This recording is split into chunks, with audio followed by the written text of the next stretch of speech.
नमस्कार, मैं नेहा तिवारी। आप देख रहे हैं नक्षत्र ज्ञान दिवाकर न्यूज़ की स्पेशल पेशकश। जी हाँ, आज हम बात करने वाले हैं अपने इस प्रोग्राम में नवग्रहों के राजा भगवान सूर्य की। इस कार्यक्रम में, इस एपिसोड में आप जानेंगे कि भगवान सूर्य की पूजा कैसे करनी चाहिए, उनका व्रत कैसे किया जाता है, साथ ही साथ उनकी पूजा से जुड़े हुए विशेष उपाय, पूजा की विधि। और ये सारी जानकारी देने के लिए हमारे साथ हमारे स्टूडियो में उपस्थित हैं पंडित श्री देवशंकर जी दुबे। स्वागत है गुरुजी आपका। और साथ ही साथ डी न्यूज़ के हमारे सारे दर्शकों का भी मैं बहुत स्वागत करती हूँ। गुरुजी, सबसे पहले आपसे हम लोग जानना चाहेंगे तो ये भगवान सूर्य की जब हम उपासना करते हैं तो ये पूजा हमें कब से शुरू करनी चाहिए, और रविवार के जो व्रत हैं तो कितने व्रत करने चाहिए? भगवान सूर्य जो है वो नवग्रह के राजा हैं जी। और यदि राजा प्रसन्न है तो सारे ग्रह अपने आप प्रसन्न रहते हैं जी। भगवान सूर्य का पूजन किसी को यदि करना है, कोई सूर्य का व्रत करना चाहते हैं जी, तो किसी भी शुक्ल पक्ष के प्रथम रविवार से हम उसको शुरू कर सकते हैं जी। हमें केवल पौष मास को छोड़ देना चाहिए। पौष मास को छोड़कर कभी भी हम सूर्य का व्रत कर सकते हैं। और सूर्य का व्रत करने के लिए यदि अधिक करना है तो 1 वर्ष के कर लें, या और जितना संकल्प ले लें उतना कर सकते हैं। और यदि कम करना है तो 30, या और कम करना है तो कम से कम 12 रविवार का व्रत अवश्य करना चाहिए। जी। भगवान सूर्य की पूजा करने से, उपासना करने से क्या लाभ होते हैं? भगवान सूर्य की उपासना करने से अनेक लाभ हैं। जी। सबसे बड़ा लाभ तो ये है कि यदि किसी की जन्मपत्री में सूर्य कमज़ोर है जी, या नीच का सूर्य बैठा हुआ है, तो जब सूर्य कमज़ोर होता है तो सबसे पहले व्यक्ति का आत्मविश्वास कमज़ोर हो जाता है। जी। और जिस व्यक्ति में आत्मविश्वास नहीं है वो कभी कोई कार्य में सफल हो ही नहीं सकता। जी।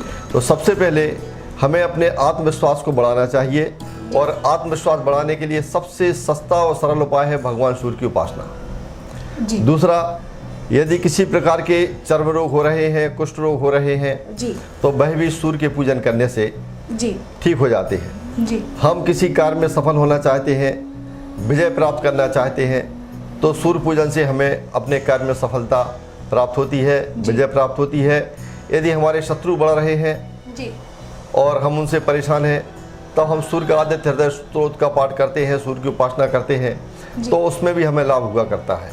जी। किसी विषय में या किसी परीक्षा में हम सफलता प्राप्त करना चाहते हैं, आदित्य हृदय स्तोत्र का पाठ करें, भगवान सूर्य का पूजन करें, तो हम अपने उद्देश्य में, अपने कार्य में सफल हो सकते हैं। तो सूर्य उपासना हर कार्य में सफलता, विजय प्राप्त कराने वाली है। बिल्कुल, सूर्य की उपासना से हर कार्य में सफलता और विजय हमें मिलती है। जैसा कि गुरुजी अभी आपने बताया था कि भगवान सूर्य की उपासना करने से जितने भी रोग दोष होते हैं वो दूर हो जाते हैं। तो ऐसे कौन कौन से रोग हैं जो भास्कर प्रभु की वंदना करने से, उनकी पूजा करने से दूर होते हैं? तो नेत्र रोग, जी, यदि किसी व्यक्ति की आंखें कमजोर हैं जी, और उसको नेत्र रोग हो रहा है, तो वह भगवान सूर्य की उपासना करें, भगवान सूर्य के लिए अर्घ्य दे और सूर्य मंत्र का जाप करे, तो उसका नेत्र रोग ठीक हो जाता है। किसी प्रकार का चर्म रोग है, कुष्ठ रोग है, तो वो भी सूर्य की उपासना करने से ठीक होते हैं। जी। हड्डियों का कोई रोग है तो उसमें भी सूर्य की उपासना करने से आराम मिलता है। तो सारे असाध्य काम भगवान सूर्य के पूजन करने से ठीक हो जाते हैं। जी। तो जितने भी असाध्य रोग होते हैं, ये सारे रोग प्रभु जो सूर्य देवता हैं उनकी वंदना करने से, उनकी पूजा करने से, साधना करने से ठीक हो जाते हैं। तो भगवान भास्कर जो है, सूर्य देवता को हम लोग अर्घ देते हैं। तो आपसे ये जानना चाहेंगे कि जो अर्घ दिया जाता है, अर्घ किस प्रकार से दिया जाता है? और भगवान सूर्य की पूजन करने के बाद उनको अर्घ देने का विधान है। जी। कुछ लोग पहले भी अर्घ दे देते हैं। तो अर्घ देने के लिए हमें एक तांबे का पात्र लेना चाहिए। जी। भगवान सूर्य को अर्घ देने के लिए सबसे उत्तम पात्र होता है तांबे का। जी। तो हम तांबे का एक लोटा ले लें, उस लोटा में लाल रंग का चंदन, जो रक्त चंदन इसको बोलते हैं, उसको मिला लें, थोड़े से चावल डाल दें और एक लाल फूल डाल दें। जी। भगवान सूर्य के सामने पूर्व दिशा की तरफ अपना मुंह करके खड़े हो जाएं, अपने दोनों हाथों को सिर के से ऊंचा उठा लें और भगवान सूर्य के मंत्रों का जाप करें। भगवान सूर्य के मंत्र बहुत सरल है। यदि आप वैदिक मंत्रों का जाप नहीं कर सकते हैं तो तंत्रोक्त मंत्र का जाप कर सकते हैं। और भी सरल मंत्र हैं, ओम सूर्याय नमः, ओम भास्कराय नमः, ओम गृहिणी सूर्याय नमः। इनमें से जो भी मंत्र आपसे बोलते बन जाए, उस मंत्र का जाप करते हुए, भगवान सूर्य का ध्यान करते हुए भगवान सूर्य को अर्घ दें। अर्घ देने का समय जितने जल्दी प्रातः हो जाए उतना अच्छा रहता है, क्योंकि भगवान सूर्यदेव जिस समय बाल स्वरूप में रहते हैं तो उस समय वो हमारी प्रार्थनाएं अच्छे से सुन लेते हैं, क्योंकि किसी भी बालक को समझाना मनाना बहुत आसान होता है। जब वो ऊंचाई पे पहुंच जाते हैं, तेज हो जाते हैं, तो उस समय अर्घ देने का कोई महत्व नहीं है। तो अर्घ दें, और जो भी हम जल उनको अर्पण कर रहे हैं, मंत्रों का जाप करते जाएं, अर्घ देते जाएं। बस इस बात का ज़रूर ध्यान रखें कि भगवान सूर्य की तरफ अपनी निगाहें ना रखें, अपनी नज़रें भगवान सूर्य से ना मिलाएं। भगवान सूर्य को जो अर्घ दे रहे हैं, लोटा में से जो धार निकल रही है उस धार पर अपनी निगाहों को रखें, और जो जल गिर रहा है उस जल पर विशेष ध्यान दें कि वो जल पैरों पर नहीं जाना चाहिए। उस जल को या तो किसी गमले में गिरना चाहिए, अथवा कोई बड़ा ऐसा पात्र नीचे रख लें जिससे जल के छींटे उस पात्र के बाहर ना जा पाए। इस तरह भगवान सूर्य को अर्घ देना चाहिए।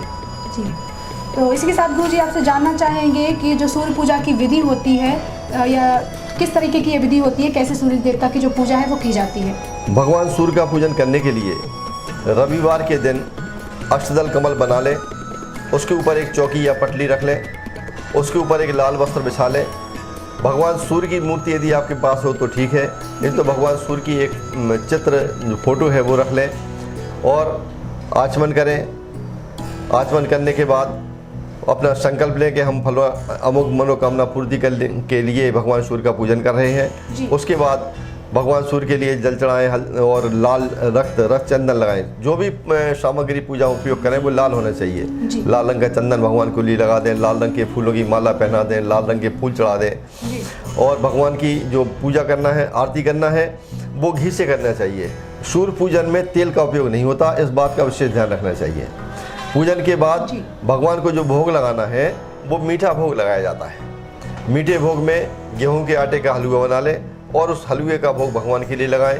कुछ लोग गेहूं के आटे का सीरा भी बना के भगवान को भोग लगाते हैं। तो इस तरह भगवान को भोग लगाएं, और जो हलवा बनाया है उसमें भी घी का उपयोग करना चाहिए, तेल का उपयोग नहीं करना चाहिए। और एक चीज़ और है, जिस तरह हम घी का उपयोग नहीं करते हैं, इसी तरह सूर्य के उपवास में, व्रत में नमक का भी, किसी भी प्रकार के नमक का उपयोग नहीं किया जाता है। हमें किसी प्रकार का नमक का उपयोग नहीं करना है, ना ही नमक को खाना है। और पूजन करने के बाद दिन भर संयम पूर्वक भगवान का ध्यान करते हुए अपने दिन को व्यतीत करें, और शाम को सूर्यास्त के पूर्व जो हलवा आपने भगवान को भोग लगाया है उसी हलवा में से थोड़ा सा भाग निकालें, उससे अपने परिवार वालों को वितरित करें। किसी कन्या के लिए भोजन करने के पहले अवश्य उसमें से थोड़ा भाग उसके लिए दें। उसके बाद उसी में हलवा का भोजन करें, और अन्य किसी चीज़ का इसमें हम उपयोग नहीं कर सकते हैं। हाँ, दिन में चाय वगैरह जो पीना चाहता है तो पी सकते हैं। इस तरह भगवान सूर्य का पूजन किया जाता है।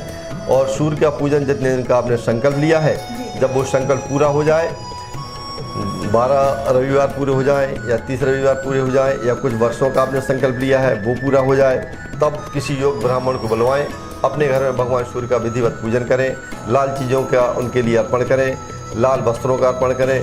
जो ब्राह्मण आया है उसे भी उचित दक्षिणा दें, और लाल रंग के वस्त्रों को उसको भेंट करके अपने व्रत का हवन इत्यादि करते हुए अपने व्रत का उद्यापन करें। इस तरह जो भगवान सूर्य नारायण का व्रत करते हैं वे अपने जीवन में लाभान्वित होते हैं, और हर तरह की सुख शांति और समृद्धि उन्हें प्राप्त होती है। बिल्कुल। तो आज हमने इस एपिसोड में जाना कि भगवान सूर्य की पूजा आप कैसे कर सकते हैं, उसको करने से आपको क्या क्या लाभ होते हैं, कौन से ऐसे रोग हैं जिन्हें सूर्यदेव की कृपा से वो सारे रोग आपके दूर हो जाते हैं। आई होप, आशा करती हूँ कि आपको ये पूरी जानकारी बहुत पसंद आई होगी, और ये जानकारी देने के लिए गुरुजी आपका बहुत बहुत धन्यवाद। और अगली बार हम आपसे फिर मिलेंगे ऐसे ही किसी अगले नए टॉपिक के साथ। आपकी समस्याओं के निवारण के लिए यदि आप डायरेक्ट गुरुजी से कांटेक्ट करना चाहते हैं तो स्क्रीन पर दिए गए मोबाइल नंबर पर आप कांटेक्ट कर सकते हैं। और अगला एपिसोड जो हमारा आएगा वो नेक्स्ट गुरुवार को आएगा। उस दिन एक नए विषय पर आपकी नई समस्याओं के समाधान के साथ उपस्थित होंगे। तब तक के लिए इजाज़त दीजिए। देखते रहिए दिवाकर न्यूज़।